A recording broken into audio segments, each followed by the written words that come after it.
Hello and welcome to a brand new episode of Beyond the Indus. I'm your host, Tushar Shetty. So today we're going to be turning away from geopolitics to discuss one of the more pressing challenges to the future of humanity, the climate crisis. Just 2 weeks ago, the curtain came down on COP30 in Belém, Brazil, a summit that promised to be a turning point in global climate action and delivered somewhat of a mixed bag of outcomes. While negotiators did secure important commitments on climate adaptation and just transition mechanisms, they failed to deliver on what many countries consider to be a critical issue, that is, the transition away from fossil fuels. Despite over 80 countries calling for concrete roadmaps to phase out fossil fuels, petrostate led opposition proved insurmountable and resulting in only voluntary pledges that were made outside the formal process. So for South Asia, the impact of climate change isn't just theoretical. We're witnessing devastating climate disasters from the floods in Pakistan to the pollution in New Delhi to the ongoing impact of the Indian Ocean cyclones on Sri Lanka. So how will the summit's outcomes affect countries already struggling with massive debt burdens while facing existential climate threats? Can the promised financing mechanisms actually materialize in ways that address the region's vulnerabilities? And in the landscape of, let's say, fractured regional cooperation, how can South Asian nations coordinate effective climate strategies? To address this and other issues surrounding COP30, we're happy to be joined by Meera Gopal, an international legal scholar and a policy professional specializing in international climate law and diplomacy, with a focus on climate cooperation, financing mechanisms, and advancing just transition in the global south. Most recently, she served as a senior program officer, climate, at the Asia Society Policy Institute, where her work centered on advancing regional climate ambition and finance initiatives between Asia and its global partners. So, Meera, welcome to Beyond the Indus, and thanks so much for joining the podcast. Thank you. I'm very excited for the discussion. Fantastic. So, Meera, just to get started, could you give us a broad overview of the COP30 and the issues that were in focus this year?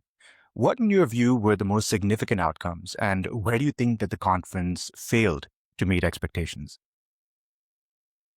That's a great question. And yeah, COP30, like you said, was there was a mixed bag of outcomes, but it was relevant and significant in a lot of ways. And we're thinking about 10 years from Paris Agreement, which was a huge achievement in climate diplomacy for countries to come together.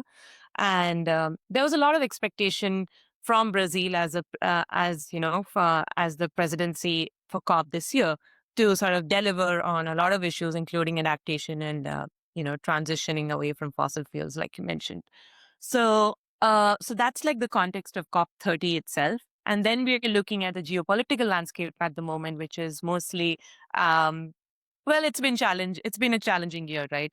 So we're looking at a lot of conflicts around the world, and we are looking at U.S. sort of pulling back from climate diplomacy, but also from other important diplomatic platforms like the G20.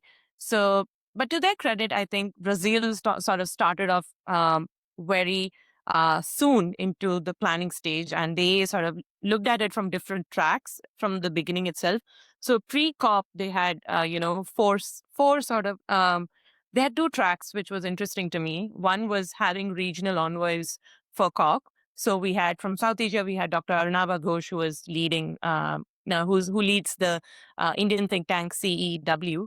And similar, we had regional champions from other regions as well. And then we had circles of influence. So we had four circles. We looked at, which was mostly, COP presidents, finance ministers, which was interesting because more and more there's a need to sort of bring in finance ministries into the climate negotiations, because finance is where everything begins.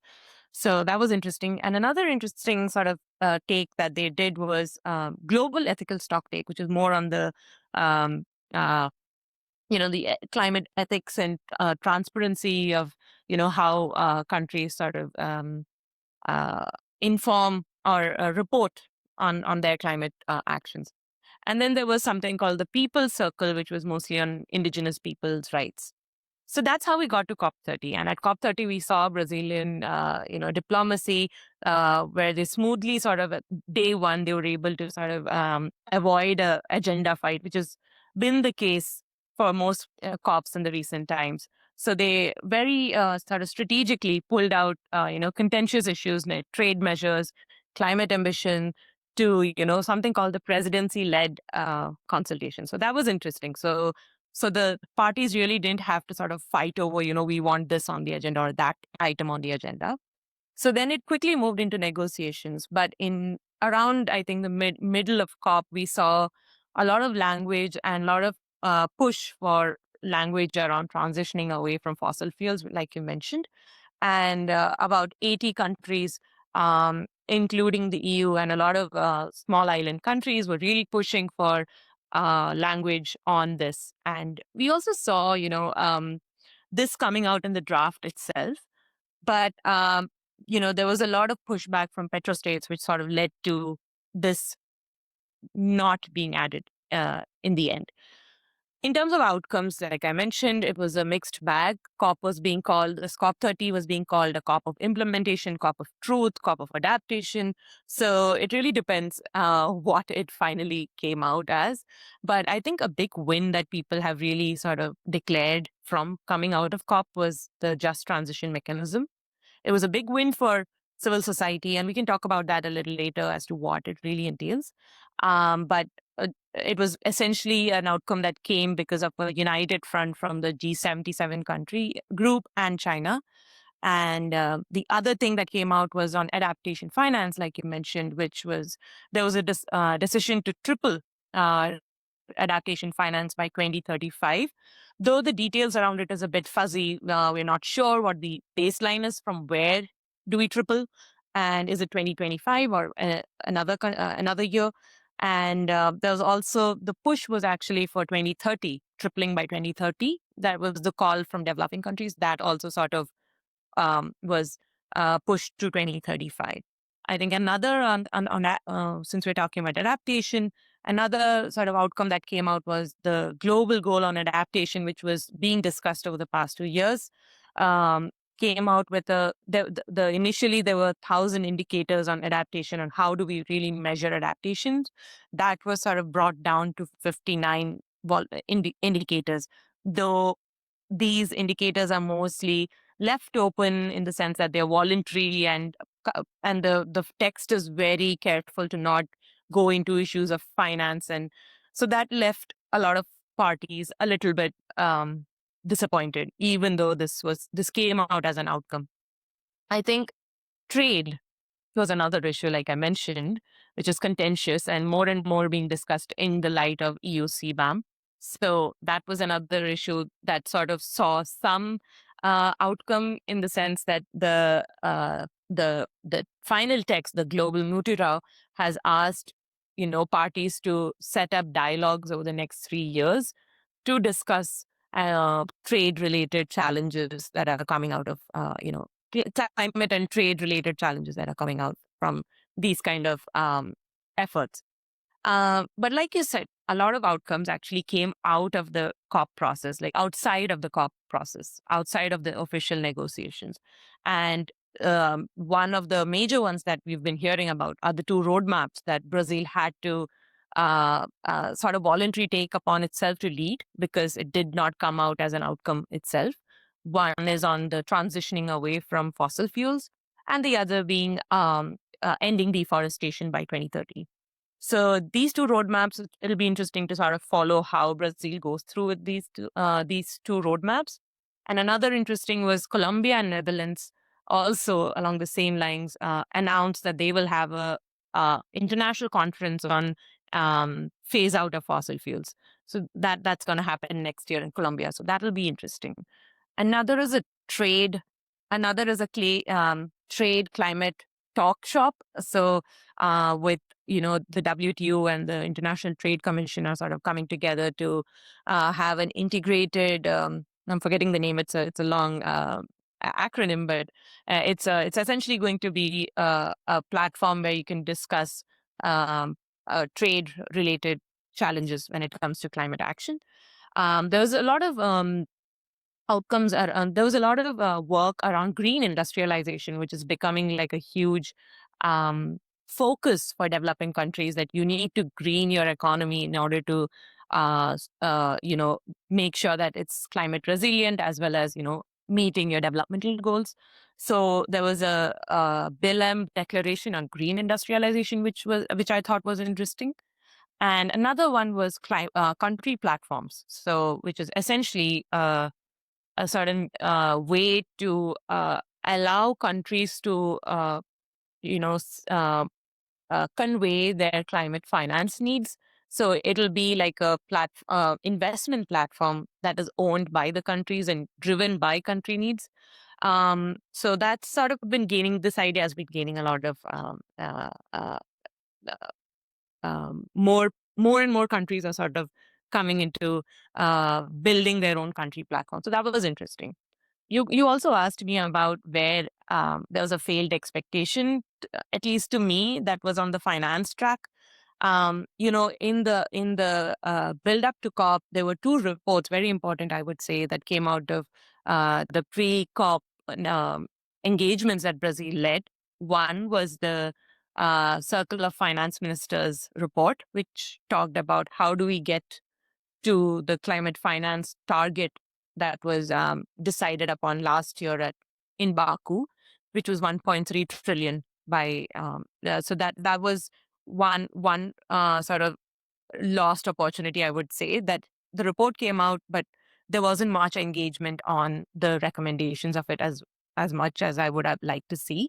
The other one, similarly, was Brazil and Azerbaijan had together come out with this report called the Baku to Belém roadmap for um, to 1.3 trillion as well, which is also related to the climate finance goal decided in Baku.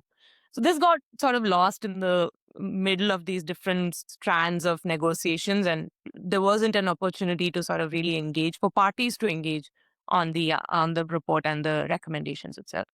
So yeah, I think but this was like the main chunk of things that at least I saw coming out of COP30. Next year we're going to have the COP in Turkey, but negotiations would be led by Australia and the Pacific Islands. So that will be very interesting to sort of see how they how do they shape the agenda for COP next year. Yeah. Yeah, that was a fabulous and extensive summary of the proceedings. That's so I think that's a great base from which we could, yeah, jump into some of the more specific issues. And I think something that I'm curious about is, we talked about, or you mentioned the language on fossil fuels and the lack of any binding language on the transition away from fossil fuels, which is curious because this had been agreed, at least somewhat back in COP28, which also included agreements by oil producing states. So I wondered if you could dive into the reasons why this language wasn't included, and there was a lack of consensus. And maybe talk about on maybe a broader level, what caused this lack of binding language. Is there a rethink in the transition and its timeline? Are they geopolitical imperatives, or was the pushback by petrostates just that much more effective this year for some reason? So yeah, I'd love for you to dive into that. Yeah. Yeah, it's actually um, not very surprising given the current geopolitical landscape, I would say. But we also need to see this in context. So the first time, like you mentioned, transitioning away from fossil fuels came out at COP28 in Dubai, and it was also a very hard fought win for COP28 to bring that language. And you would see, when if you read the text itself, it says it calls on parties to transition away from fossil fuels in energy systems. So they are it was a very it shows that diplomatic prowess that was sort of went into getting even this kind of language for the first time into a COP decision. So I think in that sense, it wasn't very surprising that it was still an issue that was so divided parties on such hard lines. But I would say, petrostates led by, so in COP speak, they have negotiating groups, right? So the group that includes most of the fossil countries is called the LMDC, the like-minded developing countries. So the LMDC and to some extent even the BRICS countries, including Russia, China, and even India, was able to sort of successfully push back on adding any such language this year. And I think to a large extent, it could have been facilitated due to the absence of US in the negotiating room. We all know that US did not send an official delegation this year to COP. So I think that was an interesting dynamic that played out, with US not being in the room. And I think, other developed countries, including the EU bloc, I think just did not have enough influence to sort of overcome this kind of a pushback from a large, set of developing countries. So, but I feel like it's not all depressing in the sense that we did see, like you mentioned, about 80 plus countries coming out, in support of working on different ways to transition away from fossil fuels. And that sort of gives me a little bit of hope. Like I mentioned, I'll be closely watching how Brazil leads on the roadmaps and also on how Colombia sort of what comes out of that international conference on phase out of fossil fuels next year. So, and like I mentioned, COP31 being, led by Pacific Islands who are, at the forefront of climate vulnerability and are really facing the impacts now, not in the distant future. For them, it's a reality. How they shape conversations around this really sticky issue next year, that'll be interesting to look at. Yeah. So the COP summit took place at a time of substantial geopolitical churn, most notably with the absence of, and sometimes outright hostility, from the current US administration. And I wonder how much of a shadow has this cast on the negotiations? And maybe you could talk about the broader fallout of the US disengaging from climate talks and climate action overall. Yeah, like I mentioned, I think the US absence definitely emboldened petrostates to pursue their interests more strongly at COP this year. Um, and the outcomes really reflect a very comfortable place for them to be in and, pursue their interests despite the urgency for climate action, right? Um, but even so, I think despite the absence of a official delegation, US we did see US presence through, subnational and cities and a large civil society presence. So that was sort of interesting. We had we are America's All In and coalitions like that that were really pushing for more ambition. Though there was a leadership question of leadership. There was a vacuum for sure. And like you mentioned, EU has its own problems to deal with at the moment, and it was not able to sort of fill that gap. And there was a lot of talk about can or is China filling that gap. But I think at least following what came through this year at COP, I think China found it more opportunistic for itself to pursue its own interests this time around, ensuring that there was no language on critical minerals, making sure that the just transition mechanism outcome came through. China did not join the Brazil's flagship climate investment platform that it called the TFFF, Tropical Forests Forever Facility.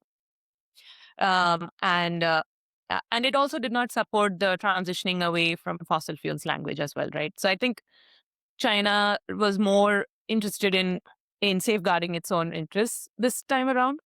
But I read somewhere that 195 minus 195 is the number of countries that are parties to the Paris Agreement. Minus 1 is not zero; it's 194. So in that sense, there was an incremental progress, and I think as we see clean energy becoming more and more cheaper and more affordable and available, I think progress will still happen irrespective of US's pullback.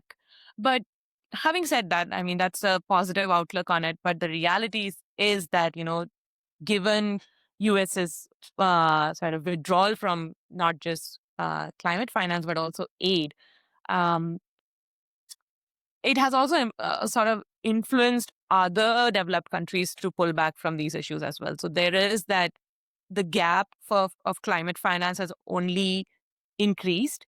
So then how do you, you have these climate targets of 300 billion a year, and then you have the larger target of 1.3 trillion. How do you get there? And how do developing countries who now don't have the support of public finance coming from developed countries, how do they go forward? So a lot of, I think, discussions now are going around how do you mobilize climate finance domestically, and uh, so I think that's where the conversation is going now. So yeah. Right. And, speaking of, the transition mechanisms that I think were one of the more positive takeaways from this COP30, we heard of the announcement of a concrete just transition mechanism to support not just countries, but also groups working within countries, with a concrete plan of transitioning away from fossil fuel based economies. And I wonder if you could elaborate this concept or the idea of just transition in the context of developing countries in particular, and what sort of tools and financing are now available with this new mechanism. Right. Um, it's interesting that we called it a win in the beginning, right? The just transition mechanism coming out of this COP. But it's interesting that when you look into when you read between the lines and like what actually is the language on this just transition mechanism, it's interesting to see that, the global neutral, the language itself, it says the parties decides to develop a transition mechanism, just transition mechanism, and we to enhance international cooperation and technical assistance in capacity building and knowledge sharing. um, it's not been established yet. So the actual establishing part is has been pushed to next year in June, where the mid-year talks will happen, where parties have been asked to sort of set up the actual mechanism itself. So right now it's definitely a sort of a good first step, but now parties have to actually really sit down together and talk about the nitty-gritties. So there's no timeline mentioned in the text, and there's no um, a reference to financing mechanisms in the text itself. But there's a call for, finance has to be new and additional, and it has to be in the form of grants or, very low cost concessional finance. So it's interesting that it's still, even though it's a win in the sense that there is this decision to develop a mechanism, the mechanism itself has not been developed. So that's the part on the outcome itself. But then you also asked about what does just transition really mean, right, for developing countries. Traditionally, I think the concept of just transition, it brings in the concepts of fairness, equity, and inclusivity, and into climate action, right? But and traditionally, I think it was thought about as, okay, as you transition away from a fossil-based economy, you're thinking about the workforce that was there. So how do you, support the workforce to also transition, build new skills to sort of substitute for other jobs, as these jobs get substituted, what do they do next? But I think in the developing country context, I think there's also an additional question that comes in within this idea of just transition, which is who finances, who bears the cost of transition, right? Most developing countries are still, building fossil capacity, and they're not at a stage where they can be easily retired. They have years and years of, capacity left to be exploited. So how do you then tell them to, you have, because emissions are growing, you need to stop developing fossil infrastructure, and you need to switch to clean energy. So who really pays for that cost of switching to a clean transition? So I think that is sort of very specific to developing countries, and that has been the discussion in all these forum as well, where the question is always about, okay, we will transition, but can you pay for it? And how much will you pay for it? So I think in terms of South Asia, I think from where, because we're talking about that region, I think it's more important to think about, the costs of, yes, the social cost of it, but also the actual economic cost of transitioning away and greening your economy. Um, so for example, let me take India's case. There are already analysis that shows that in order to get to India's stated uh, net zero target by 2070, Indian government has to think about transitioning of 70% of of its uh, about around 2.6 million people who are directly or indirectly employed just in the coal mining sector. So what do you do? So then that's one question, and like I mentioned, that most of the coal-fired power plants in the country are young, and some of them are still in pipeline. They're still being developed. In such a case, how do you compensate for early retirement?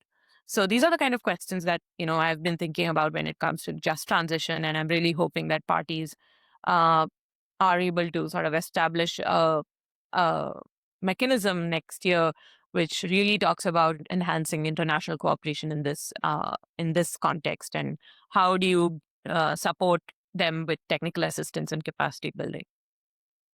Right, absolutely. And I think it's also something I've been thinking about when it comes to conversations here in Germany, because I think there is obviously a lot of focus on, collective global action. But my counterpoint is, why do some countries get to, industrialize themselves into, global superpowerdom, and leave the bill for the others who are doing, in that process right now? I mean, India has, I think the GDP per capita of India, if you adjust it for inflation, is what the United States had, in the late 19th century, in the 1890s. So I'm just saying that that is an important debate to have. But, coming to South Asia, we discussed, maybe lightly touched upon, the general risks to developing countries.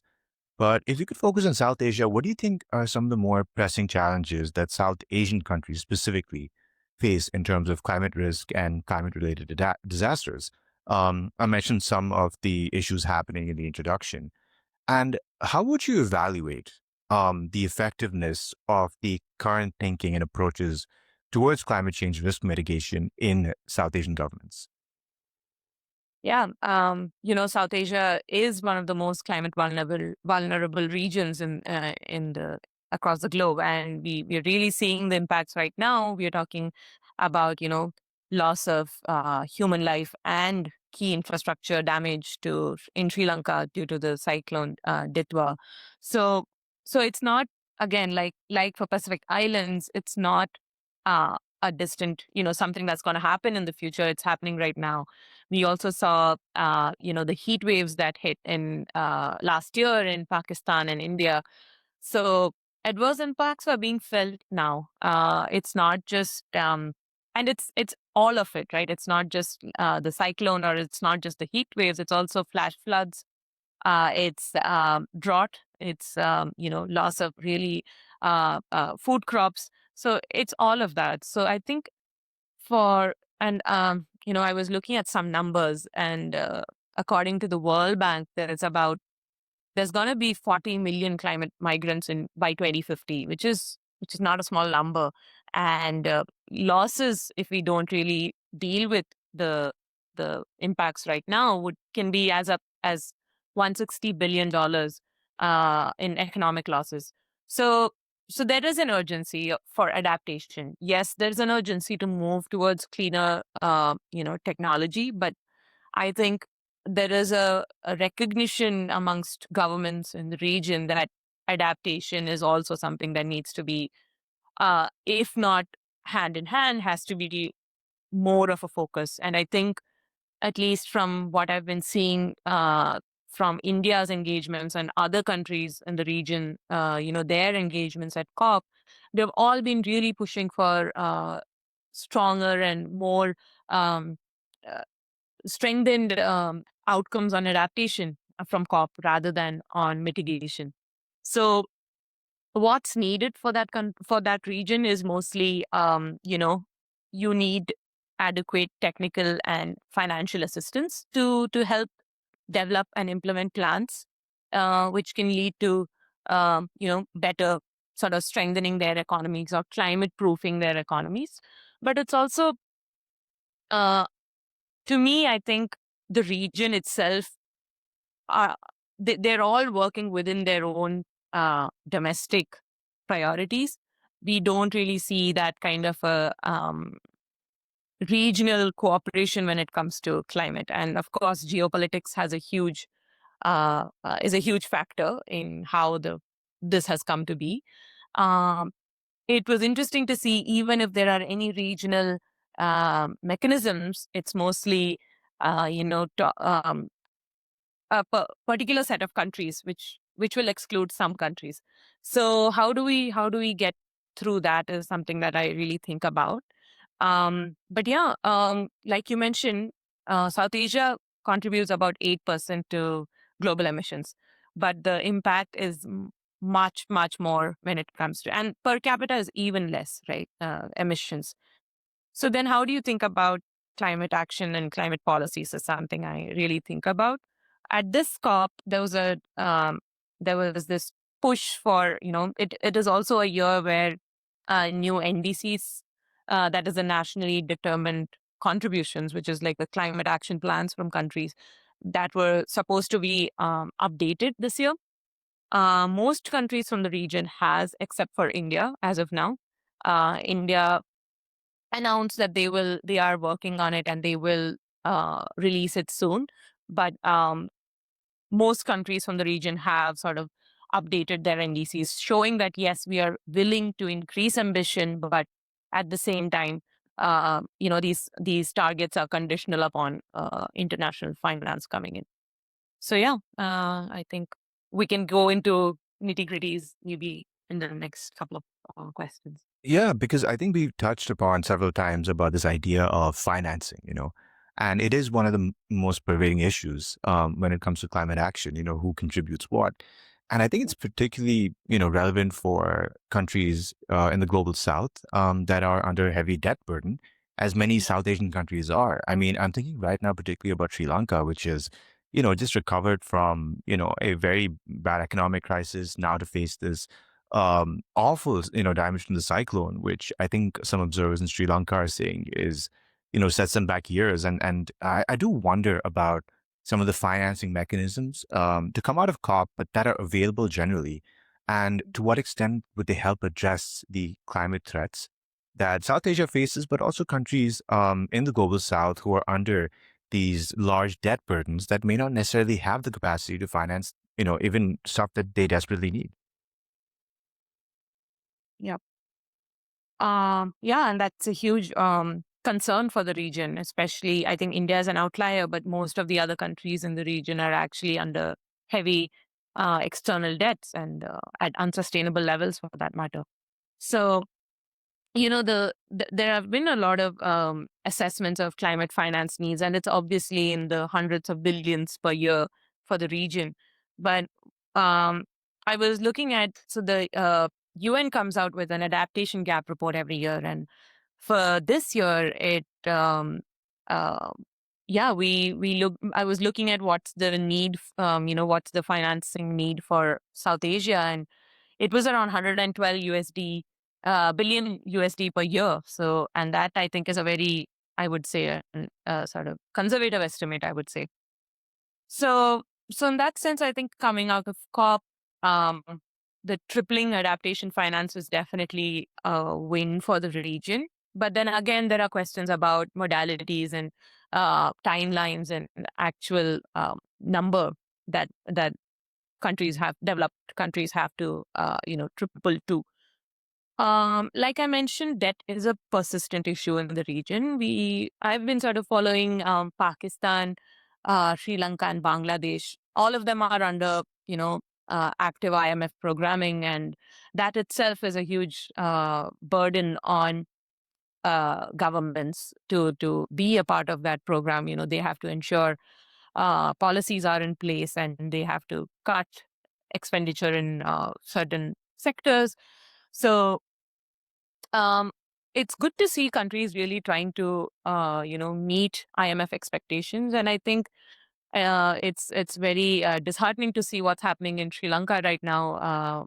But uh, I've been following for the past 2 years the meetings of the World Bank and the IMF, and for the past 1 year at least, I've been seeing Sri Lanka really being championed as a case study where they've really been able to come out of their economic uh, challenges and really push towards climate uh, investments. So it's sort of, yeah, now we have to see how Sri Lanka will come out of this particular situation.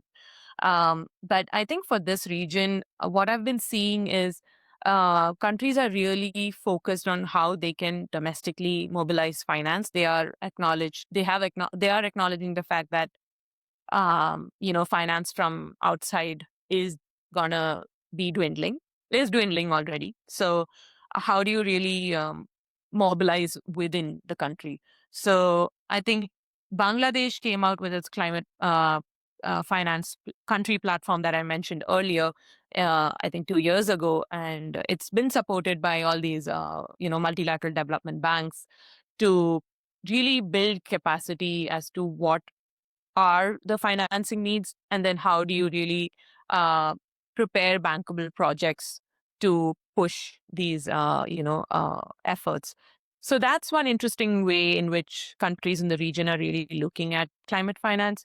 And I would say regional development banks have a huge role to play in this. And I think ADB and all the climate finance funds that came out of the UNFCCC are also very active in the region, whether it's the Green Climate Fund, or, the Climate Investments Fund.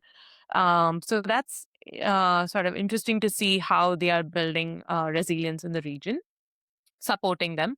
But really, the call has been for concessional finance, and that's the sort of push that most of these, especially the debt-ridden countries, have really called for. And I think one interesting outcome from this kind of push is it's a bit technical, but the IMF has this thing called the Resilience and Sustainability Trust, which really uses the SDRs, that as the special drawing rights, that as that is converted to specifically use for climate related activities. And Bangladesh has an active RST fund, and it's interesting to see how that's going forward. So there are different ways in which you can really look at alternatives to climate finance. And I think it's a process, it's a work in progress in the region. And lastly, I would just touch upon one more thing that a lot of countries in the region are really looking at is developing their own taxonomy for climate finance. So really defining what would constitute as green investments in their country. And I think that sort of sends a good signal to investors, private investors especially, showing that there's some sort of political certainty attached to these kind of activities. And so in that sense, they're also at the same time looking at how do they mobilize private finance for these kind of efforts. So, yeah. Yeah, and it's interesting because I remember when we did an episode, I think around the time of the Sri Lanka's elections, we were speaking about the recent crisis and the recovery that Sri Lanka was going to. So one of the interesting things that came out of that conversation was that former president actually tried to implement some sort of eco farming or bio farming initiative that essentially destroyed the tea crop. So that question of balancing development needs with effective climate strategy is very pertinent in South Asia. And I want to bring you to that argument because, recently, I think even Bill Gates published an article where he talked about how we should refocus our efforts, not be solely about, emissions reductions, but rather on a broader approach to improving human welfare in vaccines, for instance, and combating diseases, etc. And I wonder if you can talk about how you reflect or where you stand on that debate between balancing development and climate goals, particularly in the context of South Asia, given, as we've discussed, the economic realities of the region and its own development needs. that letter really did stir a lot of debate and controversy. But to be honest, I think it's not that simplistic. It's not so, that, if you want to focus on human welfare, you can let go of climate efforts. We are faced with, multiple challenges, and climate has a sort of compounding effect, right? And health and education is definitely huge priorities, especially for the region. But, can we really isolate it from building capacity to deal with climate impacts is a question that I would pose. At the same time, like you mentioned, these countries have, developmental goals. They have increasing energy and infrastructure demands.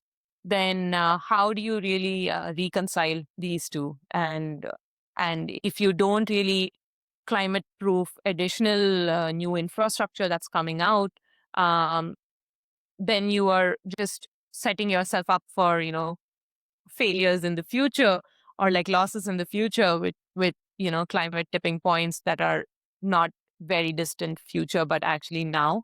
And the risk and uncertainty is only increasing because of these climate, and Sri Lanka is a case in point when you look at that.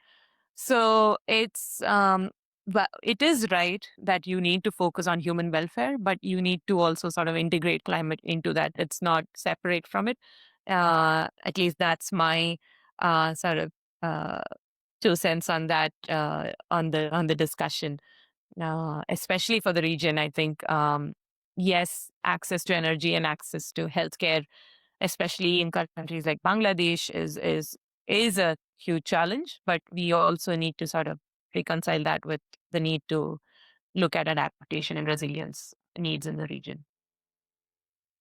And also, in addition, we need also have to have a conversation about, industrialization and the consequent rise in per capita emissions that have accompanied almost all industrialization stories. But which is why, Mm. it was reassuring to hear about the green transition and the just transition. But, just to sort of round out our discussion, climate strikes me as one of the a very interesting issue because it's one of those few issues where you almost need to have interstate cooperation. And I Right. think one of the biggest challenges in coordinating a pan South Asia climate strategy is the lack of connectivity and dialogue between individual Mm. countries, which kind of precludes the sort of, coordination you require to tackle climate change issues. How do we approach joint climate action strategies at a time of increasingly fraught political relations? And I do wonder if there are any international examples or frameworks of countries that are may not necessarily see eye to eye on a lot of issues, but do coordinate on these strategies that might be useful for the countries of South Asia in guiding them. Mm. Very easy question.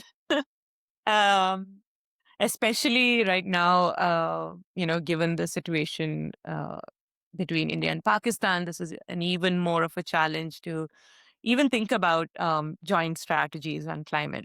But the reality is that these are all shared challenges. So then it is it should be the region's imperative to sort of move towards some sort of a regional response to climate, while, like I mentioned earlier, um, a lot of the existing coalitions or initiatives exclude Pakistan, which is I think uh, a huge sort of setback for the region, I would say. But then, we also saw the Indus Treaty was sort of pushed as a huge successful model where countries who have challenges were able to cooperate on, transboundary water. But now that's also in abeyance. So now the question is, can something like that be built around other climate issues? Is probably It's so unfortunate because I also thought that the one great example was the Indus Treaty, and then one example that we had is from the region and now doesn't, isn't valid. So that's an unfortunate development. And you have SARC, which is essentially non-functional, again, because of these. But I was really looking at some of the existing. Are there any existing frameworks where India, Pakistan, and other countries are actually part in the same initiative? And one of them that came out was the icy mod, which is basically uh, um, I'm forgetting again, I'm really bad with acronyms, but it's essentially organization that looks at, glaciers and the Hindu Kush Himalayan mountains. And their remit is really to look at resilience and strengthening projects and communities in that region. So it actually includes India, Pakistan, Nepal, Bhutan, Bangladesh as part of their parties or like members. So that's interesting to see that, okay, there is some initiative where they are together, and can that be used as a model to look at? And it's an independent organization, so they work on specific projects in these regions. So I was wondering if that could be a starting point to look at, at least issues that come out of the Himalayan region, glacial, flash floods and things like that, like, water scarcity and all of that. There are, other sort of initiatives that are led or, housed in regional development banks. So we have, ADB has something called the South Asian, Economic Cooperation Initiative, called SASEC, it's called. And, it really talks about a lot of cross-border energy projects have been initiated under that umbrella initiative. But that excludes Pakistan. It includes Bangladesh, Bhutan, even Maldives, Nepal, and Sri Lanka. But yeah, excludes Pakistan. So I think, thinking about how the Indus Treaty was put together, we had the World Bank as an independent arbiter that was really looking at whether it was conflicts or whether it was, any of those situations went to the World Bank. So I think maybe, thinking about if there is a possible way would actually be to have an independent uh, authority or like an independent organization that is looking at a regional focused issues. But I was thinking about India-led coalitions, which have been really successful with the Global South, which is the International Solar Alliance, or the Coalition for Disaster Resilience Initiative. So CDRI, both of these are been very successful in terms of bringing Global South countries together. But again, in the region itself, it's not been able to really push for regional integration.